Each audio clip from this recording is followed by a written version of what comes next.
Hello, I am Allison Fisher. I'm the Harold and Margot Schiff Curator at the Art Institute of Chicago, and you're listening to U.S. Modernist Radio. Mama don't allow no architecture around here. Mama don't allow no architecture around here.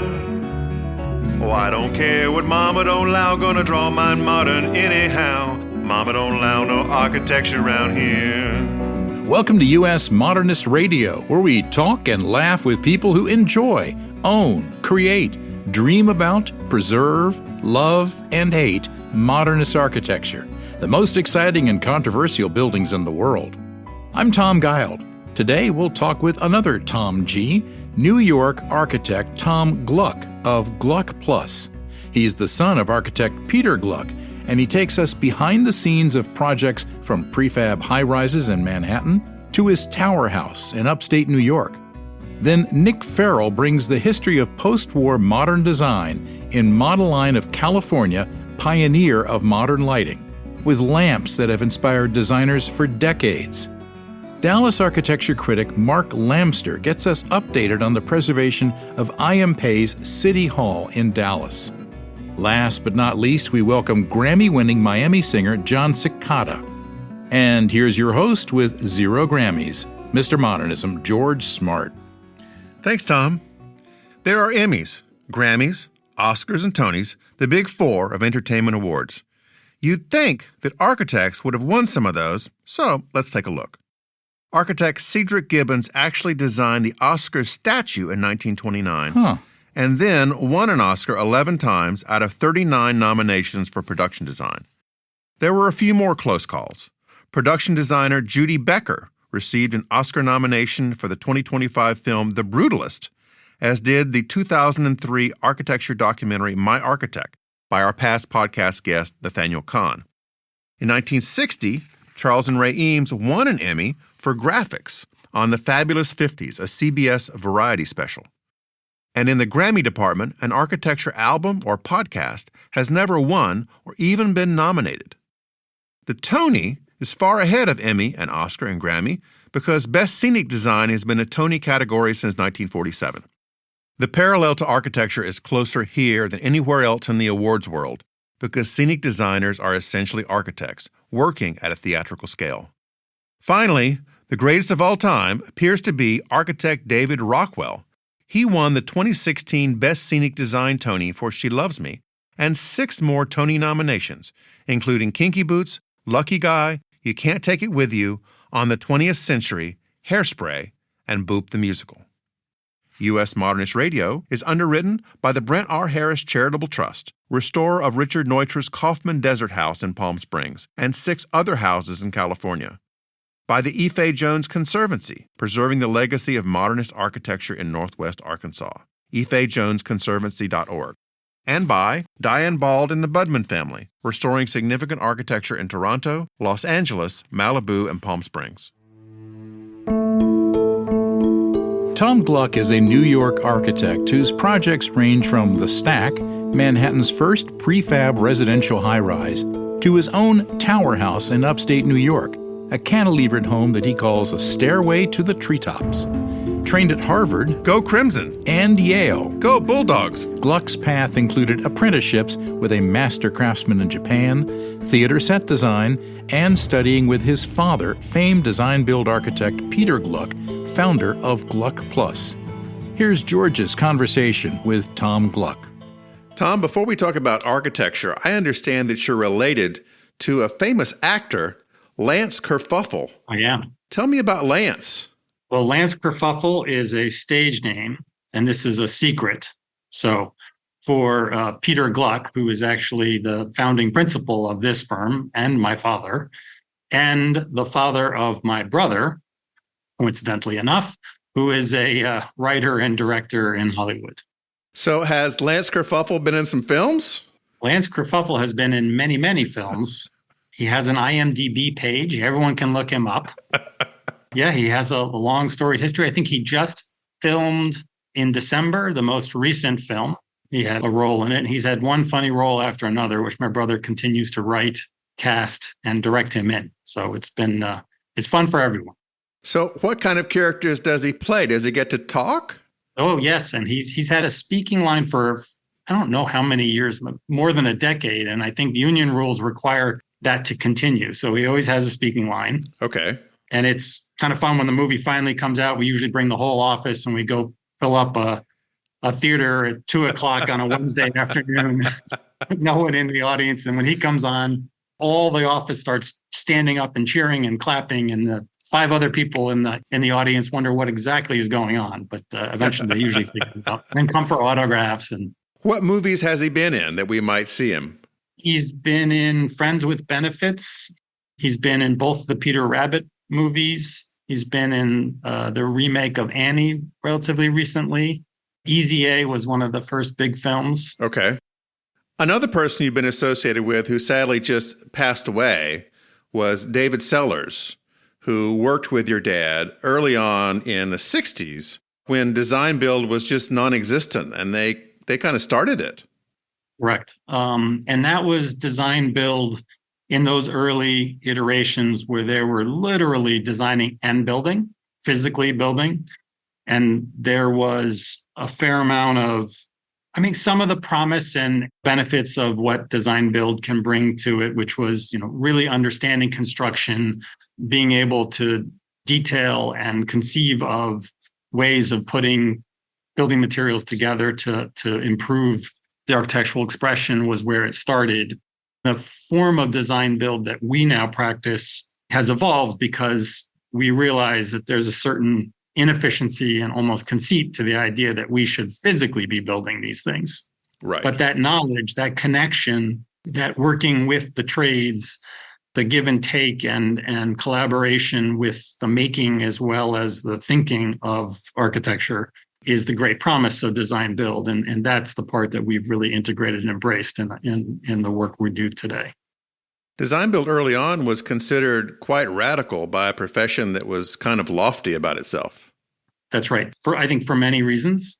I think even today it's considered somewhat radical, less and less so.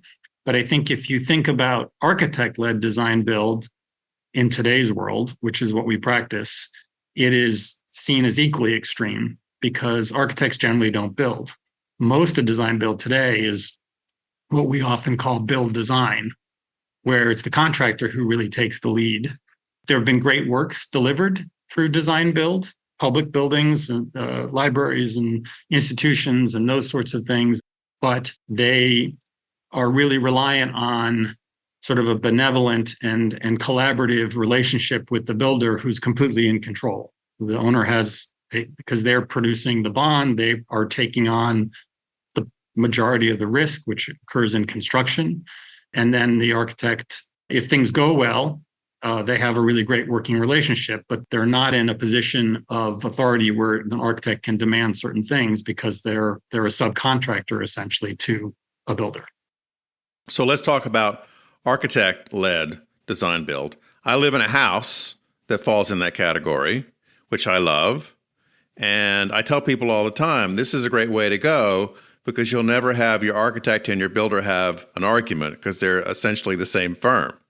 That's exactly right. And it's funny because it's also the model when people say, oh, it'd be so great. I would love to do it, but how do I do it with the insurance? And it seems so intimidating. And there are all these reasons why maybe I shouldn't do it. And I said, I don't know an architect when it comes to their own house that they don't go ahead and design it, of course, and then often build it. Yeah. And everyone is doing that for themselves because they know not only are you not going to point fingers at the contractor and the contractor is not going to point fingers at you if you're the same person, but you also know that there is no risk of one suing the other in that case because you become the owner as well, right? So that's all three parties all in the architect's design and construction of their own home, which is not uncommon. But then when it starts to scale to the next level, somehow it's a high bar to take it to the next step professionally and work with paying clients to do the same thing. You have been a client of yourself. You designed a really marvelous house called the Tower House. I believe it was the site of an iconic houses conference a number of years ago. So tell our listeners about that house. So yes, that's true. It's a fun house. We call it the Tower House. It's sort of a funny upside down house. The site is up on a ledge And they're pretty tremendous views looking out over the high peaks of the Catskill Mountains in New York State. But to do it, you have to get over the height of the trees, and it helps to have that 100-foot boost with that ledge. But the house basically uses the standard building blocks of a traditional house, which are bedrooms, and uses them, stacks them vertically, and then takes the living room and puts that at the top and cantilevers it out so that all the living space is actually 30 feet up in the air. And that's what creates the eerie within the trees with the views and the relationship to the landscape. People always talk about it like it reminds them of a fire tower that you might see in the woods because it's tall, right, and has such commanding views. And it has that effect. We were up there over the holidays this past year, and we've had a lot of snow and weather, and you have tremendous views of the storms coming down out of the mountains across the reservoir out to the foothills of the Catskills. And you have tremendous sight lines, and you can really see weather moving. It's a very different perspective, and to be able to have all of that from your living room and dining room is really kind of a wonderful experience. Now, more than 10 years ago, I think 12 roughly, your firm put together the first prefab apartment building in Manhattan called The Stack, which I didn't know about until just recently and just find fascinating. The promise of modular construction, which has so much opportunity in terms of speeding construction times, higher quality of construction, not necessarily less expensive, because the building is built basically in a factory in controlled conditions. I think the difficult part of it is that there just isn't yet an aggregated market. There have been a number of attempts. There have been there have been some buildings since the Stack that have been built in urban environments like Manhattan, but it comes with logistical issues. At that point, it was before the building department had really acknowledged that as a delivery method, and we got all hung up in trying to be assessed in a traditional format for a unique or novel construction method. But it is tricky.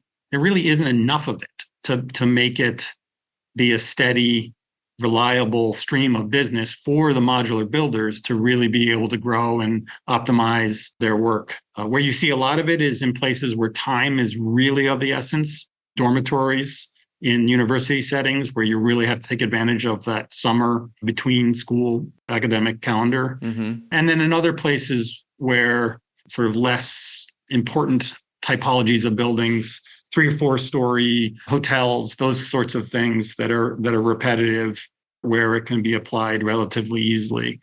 I think that's one of the big misconceptions of modular construction. We choose to actually call it offsite construction because there's a real stigma with the sensibility that it's repetitive and modular somehow that it's been prefigured out and you're picking from a kit of parts or components, when in fact it's just another way of building. It's a choice that has to be made early, but you can take really almost any plan, not large span spaces, but any apartment buildings, schools. We've done modular school buildings, and you can carve it up to be built in pieces and delivered to the site with most of the work complete, with the exception of patching the mate lines as they come together. The Stack is a 7-story apartment building in the Inwood area of Manhattan, which is really beautiful. And you can go online and see photos of it, and it looks amazing. I'm just confused, like, how come this didn't catch on? They should be building these things everywhere. Funny thing was that in about the 3 months it took us to do the excavation, foundation, waterproofing, build the stuff that's in the ground that obviously cannot be built offsite, all the modules were built in the plant in Pennsylvania. It all comes together when they get delivered and erected. The erection time, I think, was 21 days. We were erecting 3 or 4 mods a day, but we had the crane basically out of work starting at around 11 o'clock. And the limitation was that we just didn't have a place to park the modules in a dense urban environment like Manhattan. We could have probably erected 8 or 9 of these in a day and cut that time frame down. But there's a lot of risk, and there are reasons why it's a little hard. It has to do with financing. It has to do with banks not being used to it. It has to do with how monies are reimbursed. there are a lot of financial, technical issues that all come together and make it a little bit harder than as quick and easy as the video, the time lapse over those 21 days of this whole thing flying up. There's a lot of stuff, obviously, that makes it more difficult to pull off. Since your firm did the stack, what other similar projects have you engaged in? Well, in terms of modular construction or offsite construction, we did a school in Newark, a charter school in Newark. And we continue to look at that as a method of building when it's appropriate, having to do with the site and the size of the building. What's the name of it? Lady Liberty Charter School. Okay. It's also can be seen on our website. That one was, like I suggested earlier, really a product of a very short time frame. It was a school that was about to lose its charter because the school where they were located was outside of the actual limitations of the state-issued charter. And they had 9 months to open and within the boundaries of the initial charter. So that building, start to finish, we broke ground and got a TCO in 9 months for a school. Smaller building, building, but very accelerated. That's quite an accomplishment for a school. Yeah. What kind of projects is the firm working on for 2026? It's interesting. We have a large number of schools, educational buildings that we're working on. We've just finished a public school for New York City for the School Construction Authority. We're working on 2 public schools for the city of Stamford.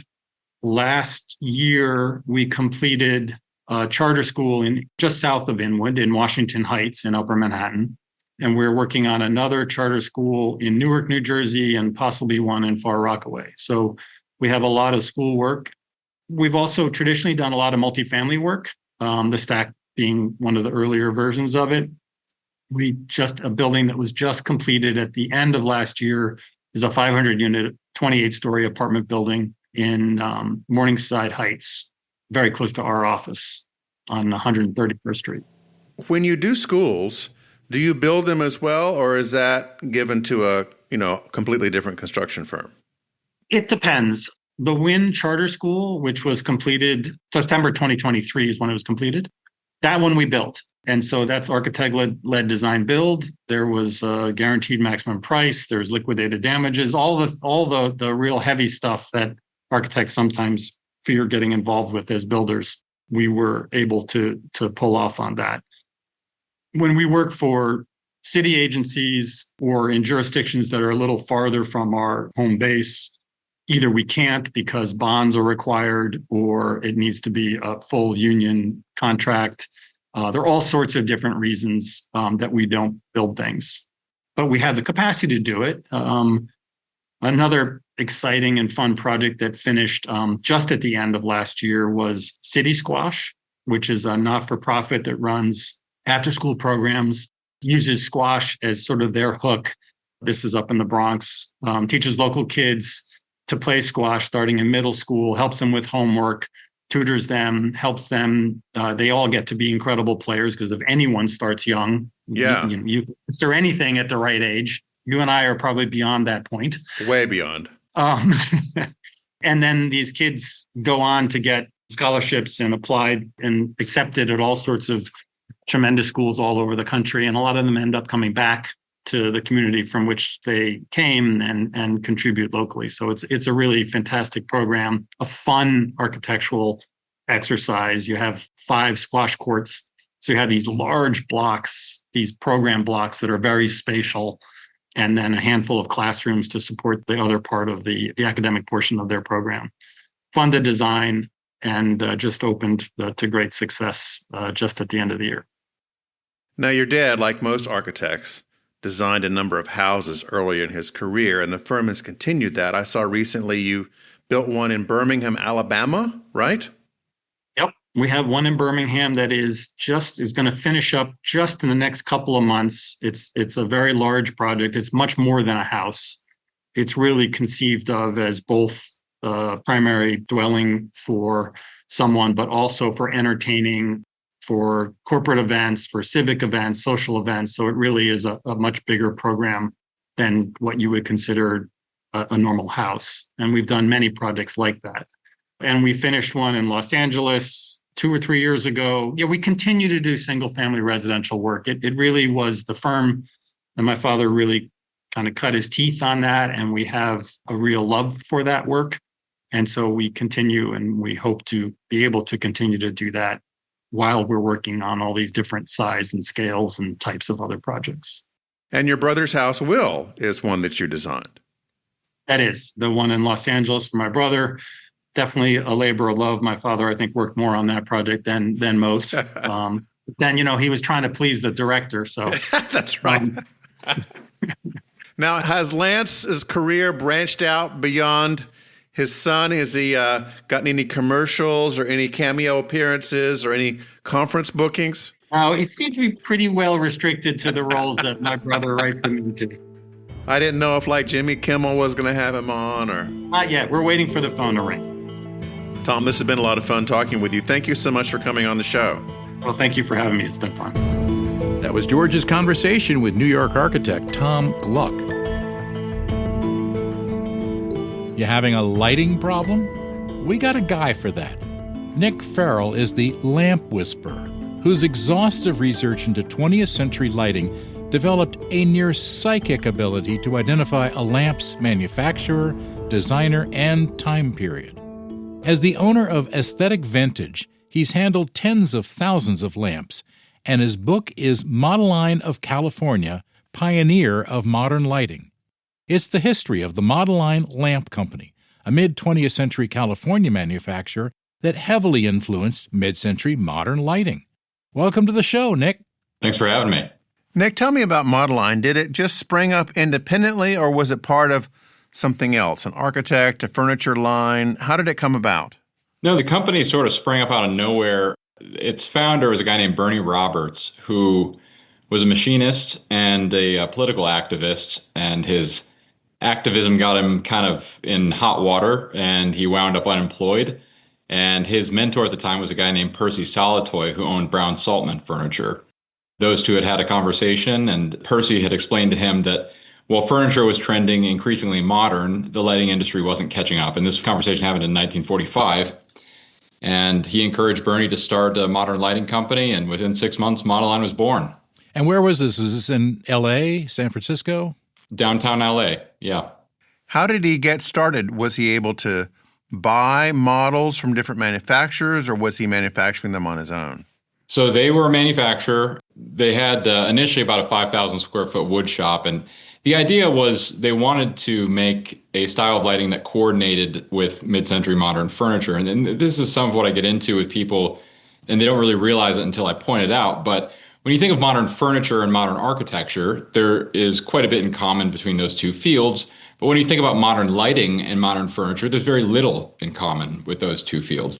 They coordinate, but when you think of say the design of a modern dresser and the characteristics that make it fit that category, like tapered legs or minimal or hidden hardware, those are not characteristics you see in modern lighting. So the idea with developing this style was to create a style that coordinated but was not identical. So they spent about a decade trying out different approaches to that, and where they landed was sort of biomorphic minimalism that we now think of as just mid-century modern lighting. So what makes a piece of lighting equipment modern as opposed to what came before? That's a great question. And it's one that I sort of had to ask myself when I was writing this book, because if you look at a bunch of different lamps that we call mid-century modern, take like a George Nelson bubble light, for example. I think it's one of the first lamps that would come to mind when you think of a mid-century modern lamp. That or these sort of biomorphic wood table lamps. And you sort of arrange a bunch of them together and say, what do these have in common with each other? And you can't use the word minimalism. And I think a lot of people struggle. It works, and they see it and it's, everything kind of coordinates and works perfectly together, but they can't quite put their finger on why these work together. And actually the reason they work together has a lot to do with Modeline. And that's everything sort of had this biomorphic or anthropomorphic element to it that we certainly see in some modern architecture, not so much in modern furniture, but it was a kind of a necessary component to modern lighting, that it had to have some type of biomorphic element in the design. So what's biomorphic? Is it that it looks like a person, or is it usable by a person? Is it user friendliness? Looks like a living thing, I would guess. Yes. Okay. The three subcategories of lighting, as I would say it, from that era, you'd have like atomic lighting, and then you'd have what we just called mid-century modern lighting, which is your George Nelson bubbles and your Modeline table lamps. All right, what's atomic lighting? That sounds scary. It does sound scary, yeah. Atomic lighting is just, I would put it under the umbrella of mid-century modern lighting, but where the 50s and 60s lighting gravitates more toward, the inspiration for design was a tree or a rock or a cloud or something more at the macro level. Atomic is more at the micro level. So you see design themes that look like, nuclei or an orbit or something like that. And the themes are still natural in their origin, but they're just much more zoomed in to the natural themes. Yeah, the atomic age was named after the atom. Yeah, right. And it's some element of this very small universe that we're still trying to understand. Now, was there a third type you were going to mention? Yeah, space age. Okay. Which is the same thing, just at the cosmic level. So all of them have to do with either our place in the cosmos or our relationship with the natural world. And these were obviously ideas that were heavy on people's minds, especially following the Second World War. Now, before you got into modernism, Nick, I understand that you initially started when you were a kid being obsessed with Victorian. How on earth did that happen? So I grew up in a small town in southern Michigan that is just overrun with Victorian architecture. And obsessed would be the correct word. Knowledgeable would not be a word I would use. I didn't know why it was cool or any of the history there, but I was sort of surrounded by it as a kid, and I thought that it was really neat. And I think what about that was neat to me is that, I didn't live in a house like that. The house that I grew up in was very much, we'll say, utilitarian. It was designed to serve the function of being a home and nothing more. Then there are these homes that it was clearly that the livability of this space was almost secondary, to how ornate it was and how it was built and how the design was thought through. So yeah, that was my first introduction to this idea that utilities serve this other function of being aesthetically pleasing as well. Now, with the lighting that you guys sell, how much of it is like table lamps or freestanding pieces of furniture, and how much of it is built-in like ceiling fixtures and sconces and things like that?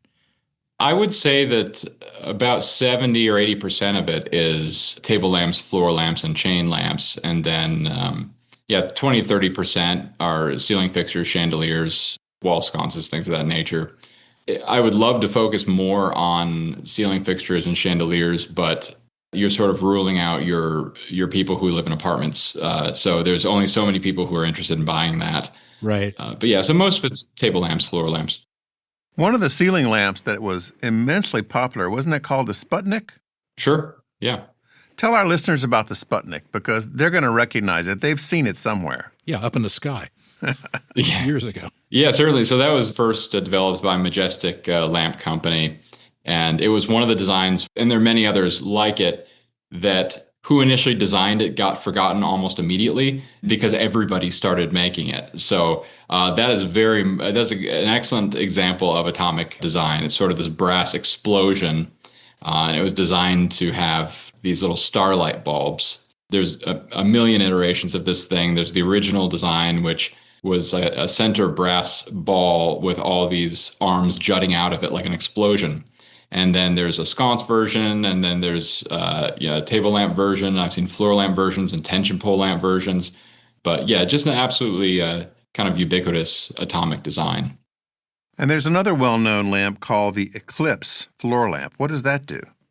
Yeah, that was one of many lamps designed by Arthur Jacobs for Modeline. It is a good example of what made Jacobs' work so impressive, because part of what Modeline was trying to do was create these giant, kind of larger-than-life forms, but carve them out of wood that's so delicate that it made something that large nearly impossible to construct. And how they pulled that trick off was having an inner shade and an outer shade that one was great for light diffusion, but also served the purpose of adding rigidity to the structure. So you have this really thin wood carved into the shape of an eclipse, and the inner shade rings are bolted up to the frame to allow it to not need extra wood joinery at the top. So that was a trick that Arthur Jacobs used through many of his lamps in the late 1950s and early 60s.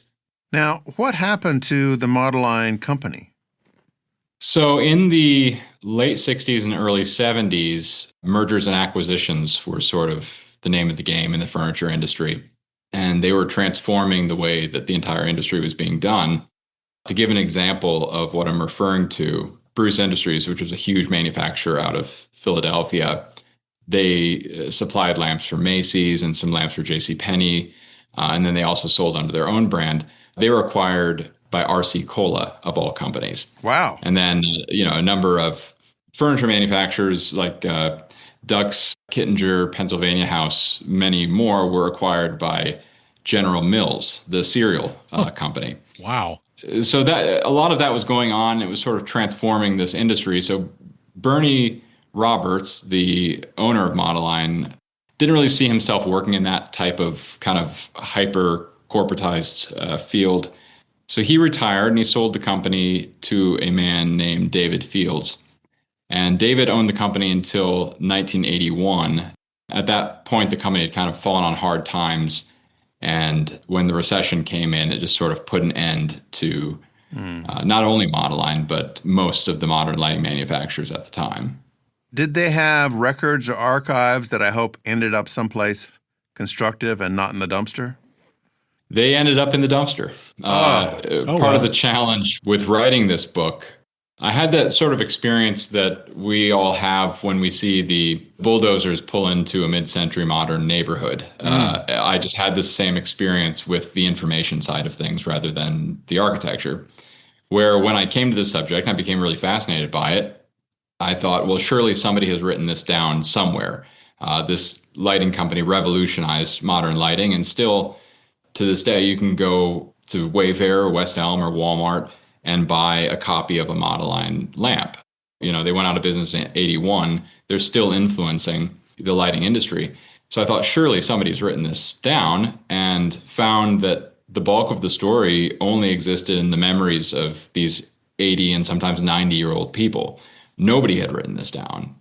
And the sales records from the company were inherited by somebody who didn't place any real value on them when they got them, so they wound up in the trash. So I had this sort of panicked experience where I thought, and this was before I even intended to write a book. Initially, I was just trying to understand this company, but I quickly started archiving it myself and interviewing these people and recording it. And because I realized that if I didn't do this, that the history of this company was going to be lost forever. There was nothing else preventing this from happening. So that was an exciting and very rushed process. And I was right, I think, in my initial perception that there was a rush to do it. There was actually some of the people that I've interviewed since I started that process have passed away. So I really did feel that I showed up at just the right moment to get this down. Well, thank you for doing that. The book is Modeline of California, Pioneer of Modern Lighting. Nick, thanks for joining us. Thanks for having me. That was our conversation with Nick Ferrell. A leading voice on architecture and preservation in Dallas, Mark Lamster has spent years shaping how the city and its modernist landmarks are valued. As architecture critic for the Dallas Morning News, he's written widely on design, history, and civic responsibility. Lamster has been a fierce defender of IM Pei's Dallas City Hall and a critic of short-sighted development that threatens the city's architectural legacy. His new book, Welcome to Paradox City, published last year, dives into the complex, sometimes contradictory forces that shape urban life. Here's George's conversation with Mark Lamster. Unless you were asleep in high school history class, and a lot of people were, you may have missed that something significant happened in Dallas, Texas in 1963. It was the assassination of John F. Kennedy. And after that time, the city was kind of in a dark cloud. It started to do some things to get out of that cloud, and one of those was the construction of a new city hall. Mark, thanks for joining me. Pleasure to be here. Thanks for having me. So, Mark, tell us about the origins of this building. Well, you nailed the origin. Obviously, Dallas in the 1960s is in a funk after the Kennedy assassination. It's known nationally as the City of Hate. The assassination is a black mark on the city nationally and internationally, also a trauma within the city. I think, Dallasites didn't really believe that their city deserved this to happen to it, although many outside of the city believed that it was, the city's negative energy brought about what transpired there. So the city fathers who really ran, the sort of white men who ran the city, decided they need to do something. And as mayor, they installed a man named J. Eric Johnson. And Johnson was born in New York, but had come to Texas, where he created, he was one of the founders of Texas Instruments, the seminal company. Oh, yeah. My high school Dallas. Calculator, I think, was a TI something or other. Exactly. Basically, that is the beginning of the integrated chip. He became very wealthy from doing this, but he's a fantastic manager. So he's installed to sort of run the city government, restore a sense of forward momentum within the city. And he brings together people from around the city and around the country, sort of a mission he calls Goals for Dallas. And he basically brings the best and brightest, much like a Kennedy-style arrangement. He brings them together, all these experts in economics, housing, architecture, design, finance, along with city leaders from across the city to sort of try and reimagine what Dallas could be for the future. And many positive things come out of that, both in terms of policy, but physically, it had a direct impact on the city.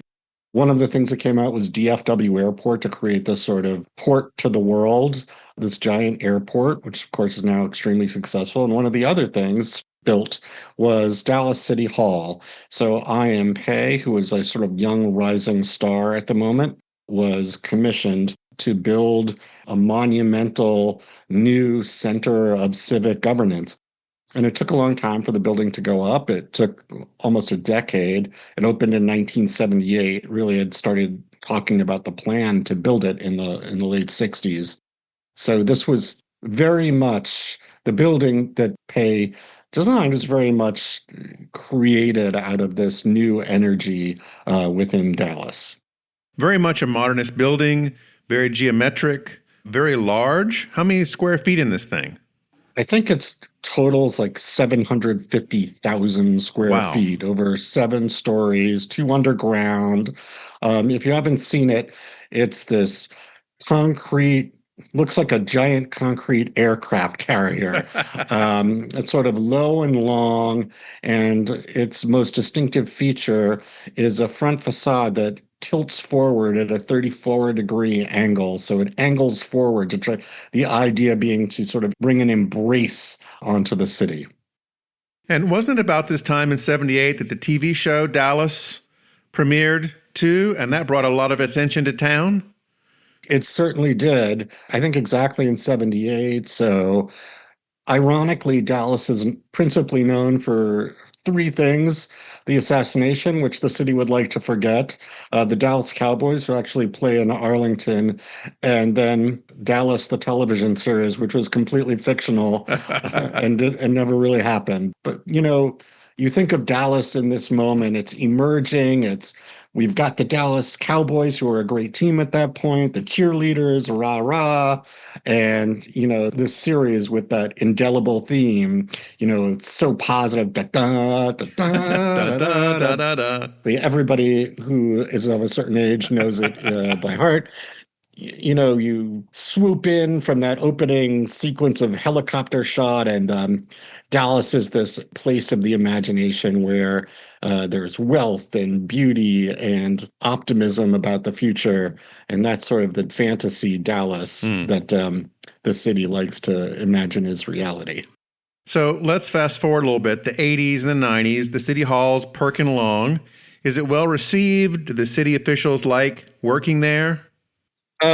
It's always been contentious building, a polarizing building, like brutalist architecture everywhere, and it's very much a work of architectural brutalism. Some people love it and find it bold and inspiring, while others feel like it's imposing and ugly. I happen to be of that first group who thinks it's this amazing, bold statement of, civic arrival. And actually, like Dallas itself, it's a bit of a paradox. It's, very bold and kind of dominating from the outside, and inside you walk in and it's this incredible open atrium skylit space, kind of like one of John Portman's famous soaring hotel atriums. Yeah. So it's actually quite inspiring positively on the inside. But it has always been a contentious building within the city, and quite unrelated to whether people love it or hate it. Dallas has done a terrible job of maintaining it, which is not unique to Dallas City Hall. Dallas has done a terrible job of maintaining many of its civic monuments. The city just does not put enough care and money behind the maintenance of its jewels, whether they are the wonderful Frank Lloyd Wright designed Kalita Humphreys Theater, which is still falling apart after, decades of negligence. Fair Park, our massive Art Deco, Art Moderne, Fairgrounds, which has the largest number of intact modern buildings of any place in America, and it is like basically a city's crown architectural jewel, and it is just in a constant fate of dissolution. And City Hall, probably, I guess, the most egregious, or at least the most pressing current case of a building that has been allowed to deteriorate so badly that the city is now considering jettisoning it, demolishing it, and turning it into a development opportunity, which would be a terrible, terrible outcome for any number of reasons, whether they're financial, architectural, environmental, you name it. It's a terrible idea. Now, did the city officials like working there? I understand that the appearance of the building was polarizing, but did it work for city administration? Was it a good functioning building for them? Yes. Initially, I believe it was. But again, it's polarizing. Some city officials didn't like working in it. But, I think especially in its first decades, it was quite beloved by city staff. It had these large open office plan where there's tons of natural light and dramatic views. Those on the downtown side of the building had these spectacular views of the city skyline. So I think there was a general consensus that this was a very special building and a pleasure to work in.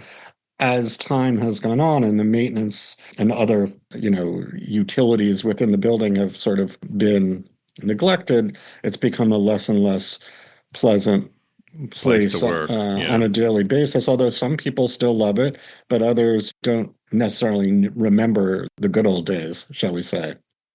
Now, estimates for repairing this thing have gone all over the map, and to me, at least, appear suspicious that somebody's monkeying with the numbers. Tell me about this. Well, to you and much of the city, it seems obvious that these numbers have been juiced. So part of the story here is that Dallas has a basketball team, the Dallas Mavericks, and they're owned by a billionaire family from Las Vegas who builds casinos. And they've made it quite evident that they want to build a new arena downtown. Their lease at the current arena they play in, which is in a different area of downtown, ends in 31. So they want to build, well, they probably can't build a casino in Dallas because Texas still bans casinos, but they could build, a resort entertainment district, which is, quite similar. And they want to do this clearly downtown. So the city has sort of seen this as an opportunity to keep the Mavericks and get rid of the City Hall building that some people don't care for.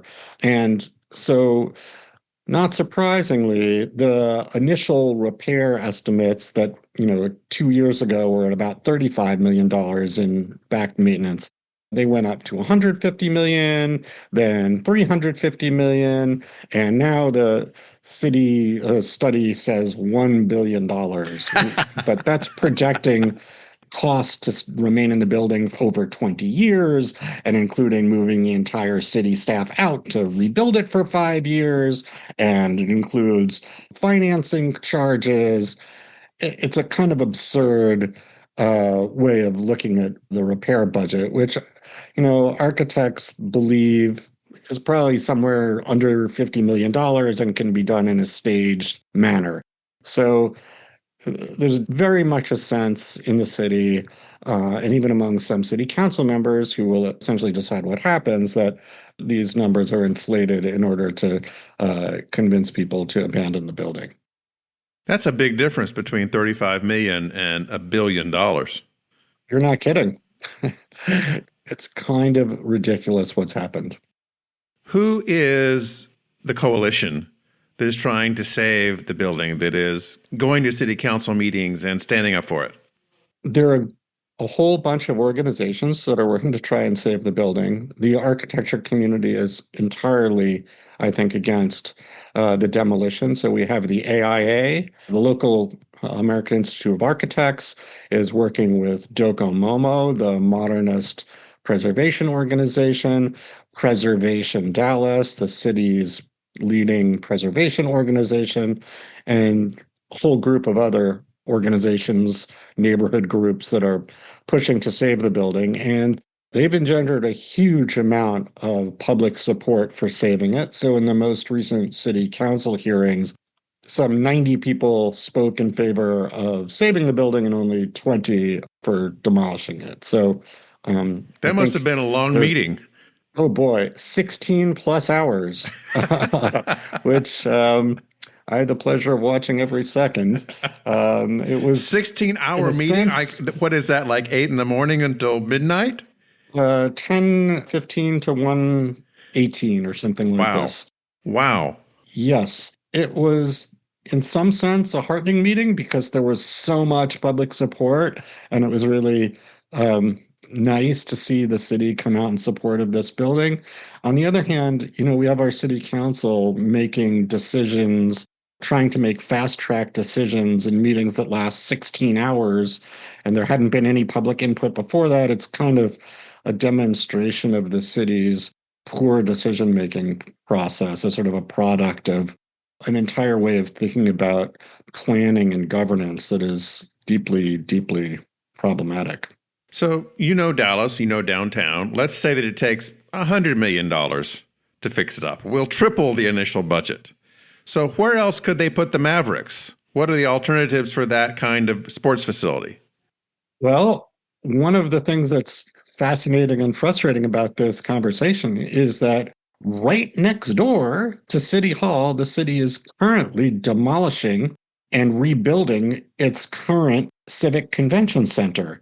And as part of that reconstruction of the convention center, it is reorienting. It's like building an entirely new convention center, but it's reorienting the convention center. And that reorientation opens up more than 30 acres of vacant land right next to City Hall. And that is more than enough for an arena downtown, if you wanted to have an arena in this section of downtown. But there are, of course, plenty of other places that an arena could go. There's the site of the city's first major basketball arena, Reunion Arena, which is now 2 arenas ago.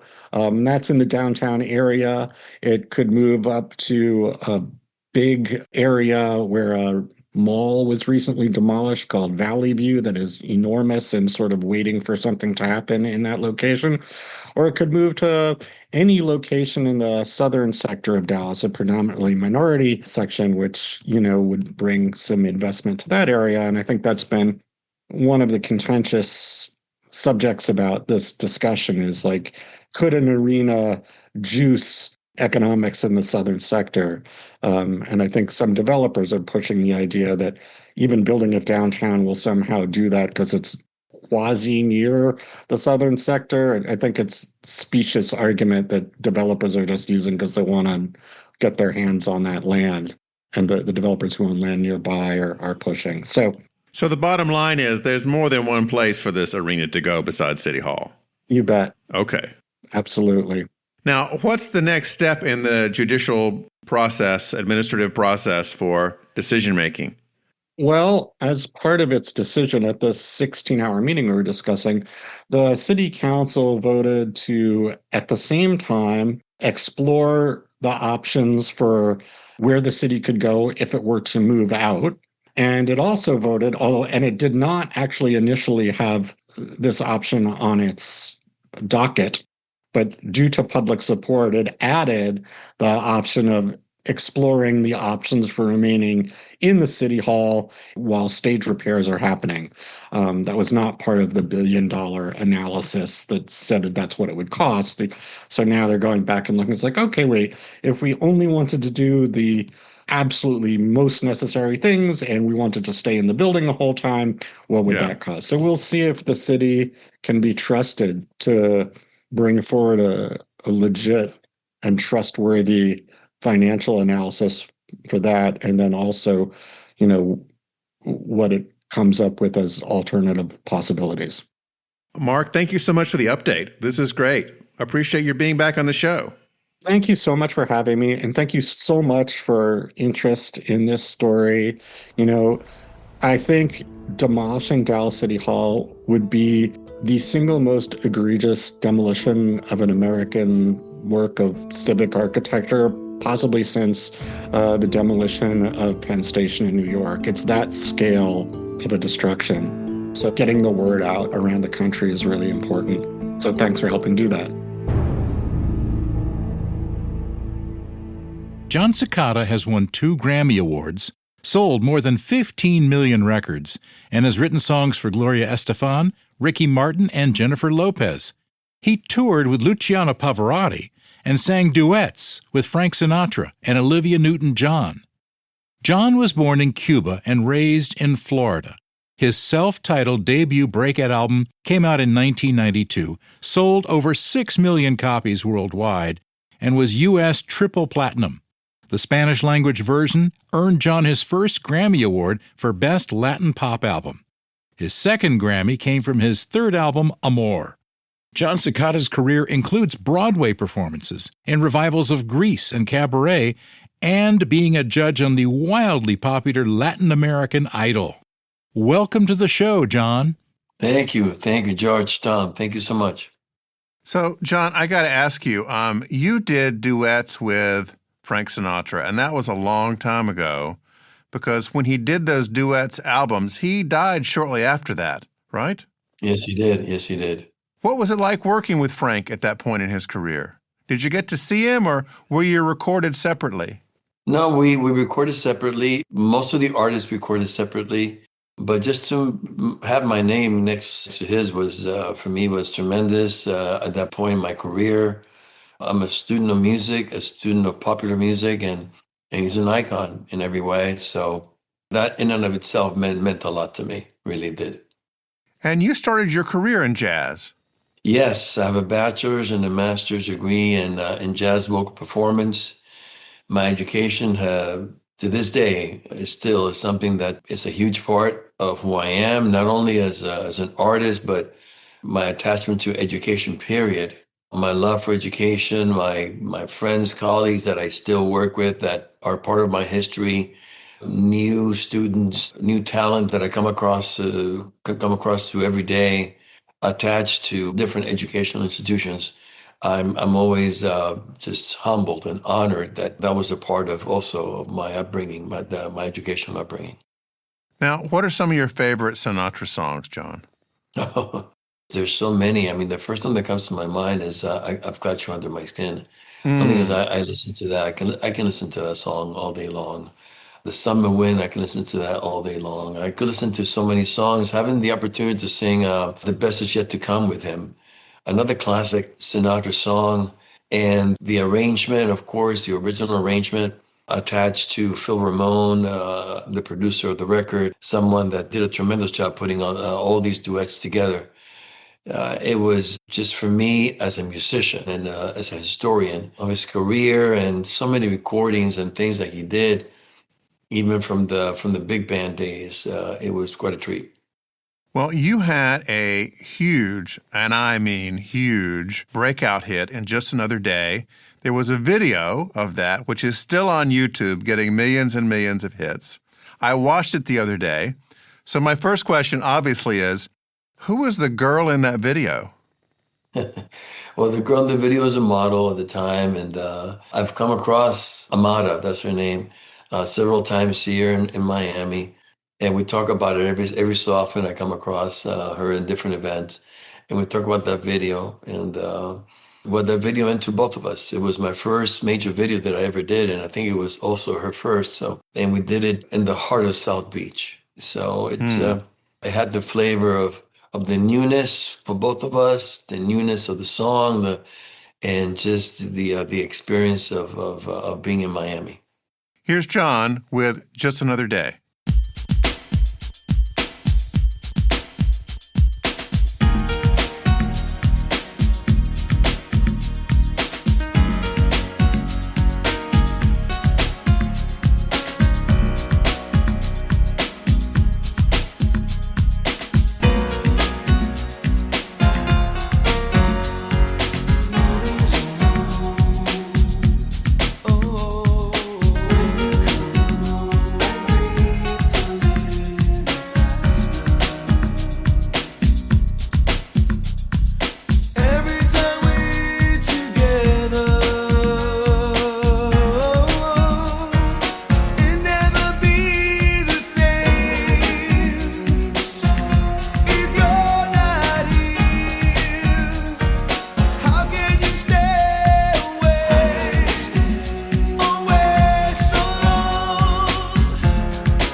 And if you like this song, do watch the video on YouTube with Jon and Amana, because it's really great.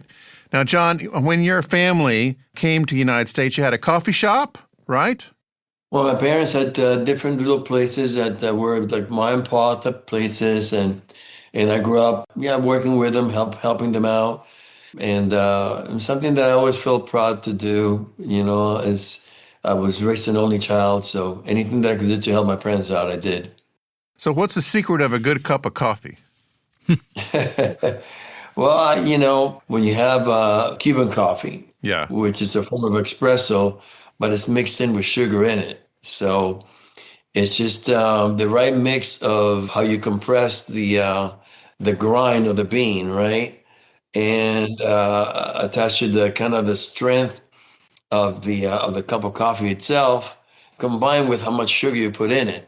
Well, see, that's where the magic is. Ah. And so when you taste it, you're just getting that sense of espresso, a very strong espresso, but as well as a taste of sugar in it. So how many of those can you have a day? No, listen, no, hey, no, come on now.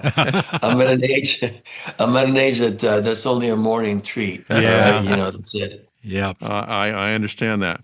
Our research team discovered that somewhere along the way, you did a Spanish version of Mr. Rogers' Won't You Be My Neighbor? Yes, I did. And that Was that just for an album or for something else? a production company that was paying homage to his career. And I'm proud of that production company because they wanted to also include the Latin Hispanic community. And we were able to do this project. There was a lot of collaborations that dealt with working some of those lyrics out.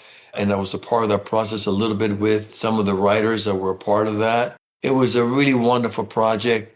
It was an award-winning project and one that I was very, very proud to have been a part of. Did Mr. Rogers make it in syndication to Cuba and to Central and South America?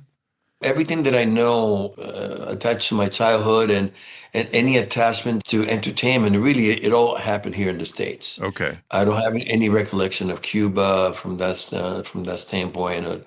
Maybe a little bit musically when I lived in Spain for a few months, and maybe in Costa Rica for a few months, but nothing that reflects the time that I spent in Cuba. How old were you when you came to the States?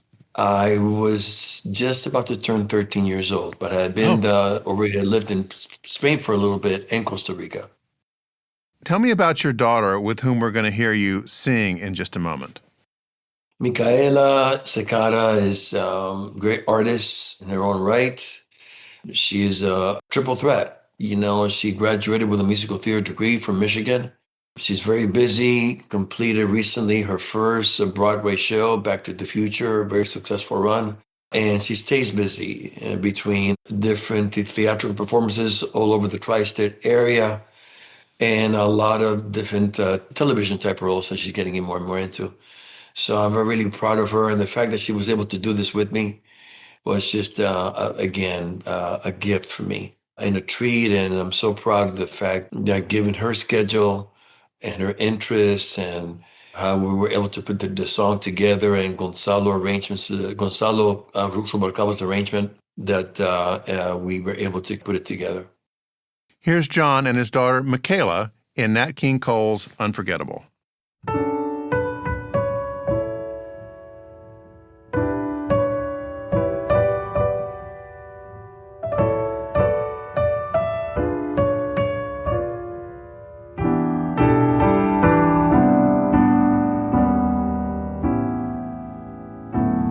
Unforgettable, that's what you are.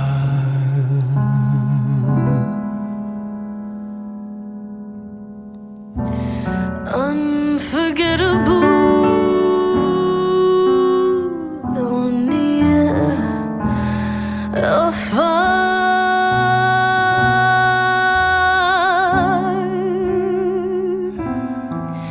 Like a song of love that clings to me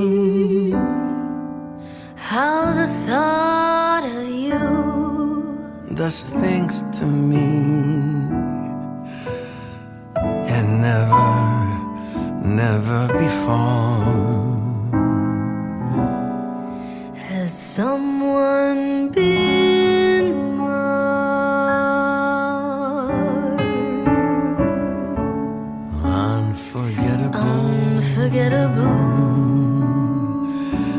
in every way. In every way. And forevermore. That's how you'll stay. That's how you'll stay. That's why, darling, it's incredible that someone so unforgettable thinks that I am unforgettable too.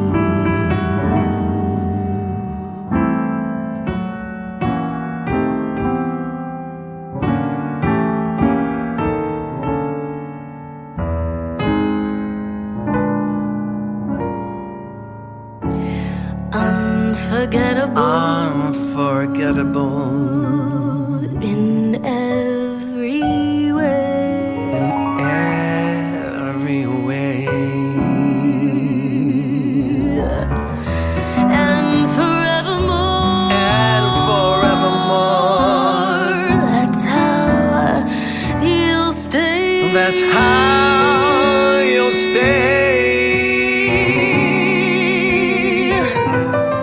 That's why, darling, it's incredible that someone so unforgettable thinks that I am unforgettable too.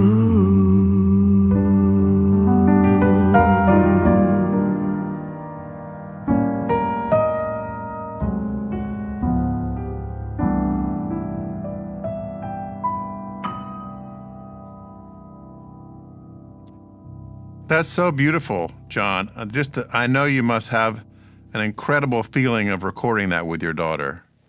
Absolutely. And it was her first time in the studio doing something like that to that level. So she's a tremendous artist with such a great future, and whatever she wants to do in the movies and television and recording, and she's exploring it all right now. Yeah, I'm sure you really treasure having that track. That is really beautiful. Thank you, yes. Jon, thanks so much for joining us. This has been a real pleasure.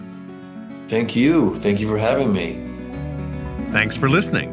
U.S. Modernist Radio is underwritten by the Brent R. Harris Charitable Trust, restorer of Richard Neutra's Kaufman Desert House in Palm Springs, and 6 other houses in California. By the E. Fay Jones Conservancy, preserving the legacy of modernist architecture in Northwest Arkansas, efayjonesconservancy.org. And by Diane Bald and the Budman family, restoring significant architecture in Toronto, Los Angeles, Malibu, and Palm Springs. Visit usmodernist.org's massive archives to listen to past shows, discover documentation of 25,000 significant modernist houses, and access 5 million pages of classic 20th century architecture magazines. U.S. Modernist Radio is produced by Soundtracks Recording Studios in Raleigh, North Carolina. Our theme song is performed by George Smart and Robinson Earl, with guest research by Bobby Morris. Got a guest to suggest for the show? Write her at bobby@usmodernist.org. U.S. Modernist Radio is a production of Modernist Archive Incorporated, a nonprofit educational archive for the documentation, preservation, and promotion of modernist residential design.